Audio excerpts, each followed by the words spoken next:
Hey guys, so ayan, meron ako dito egg iron curler. So hindi na shansi ang gagamitin sa pagpulot ni ate ko. Kasi nga, bakit shansi? Ba't nasabi ko yung shansi? So magbabalik tayo. Story time. Habang ginagamit ko ito, pinapakita ko sa inyo kung paano ko ba ito ginagamit, itong egg iron curler. So yung story ng shansi na pang curl, so way back nung high school pa ako. Way back nung nag-aaral pa ako ng high school. Siyempre may JS, guys. Since malapit na yung, dahil pinapag-usapan ng JS, malapit na mag-February. Hindi ko alam kung February pa yung ginaganap ng JS. Pero before February ginaganap yung JS. So, aaten si ate mo na. Aaten ang ate mo na. JS prom. Pero, di pa nga afford ni ate mo ang magpa-hair and makeup at wala kami sapat na pera para makapagpa-hair and makeup. Bahay lang, DIY. So, eto, lagay lang natin ito dito. Then bilang tayo ng 15 to 30 seconds. So habang ini-stay ko siya dyan, ikwento ko sa inyo, story time. Story time. So way back nga nung nag-aaral pa ako ng high school. And aatan nga ng JS. At wala nga pang hair and makeup. Ayun, ang ate ko ay nagkaroon ng DIY curler. Comment nyo din kung naka-experience kayo na ginagamit yung shanse, yung pang sample ito. Na ito yung shanse. Medyo kawig. Pero ito, parang ito shanse, yung ginagamit. Yung hawakan niya, iinit sa kalan. Tapos kapag sapat na yung init niya, igaganon siya sa hair. Tapos bibilang din. Ano yun? Para lang ma-achieve na magkaroon ka ng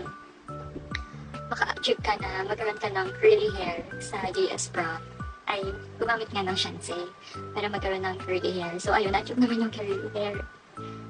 At nagkaroon naman ang ate mo ng curly hair ng JS Prom, pero gamit yung shanse. So yun yung kwento ng shanse. Kung bakit hindi naman gagamit ng shanse ng ate ko sa pag-curl. At ito lang ang ginagamit niya, ang egg roll curler para ma-achieve ang mermaid curl naman. So iwas disgrasya, pero try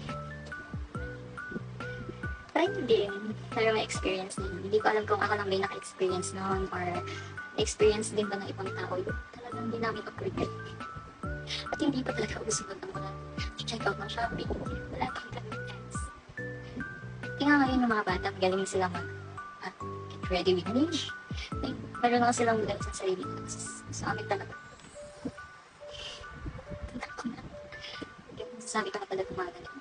So ayan guys, egg roll curler, at pinili ko to nung last December kasi nga nagkaroon kami ng year-end party and nakita ko sa TikTok, lagi dumadaan sa YM ko.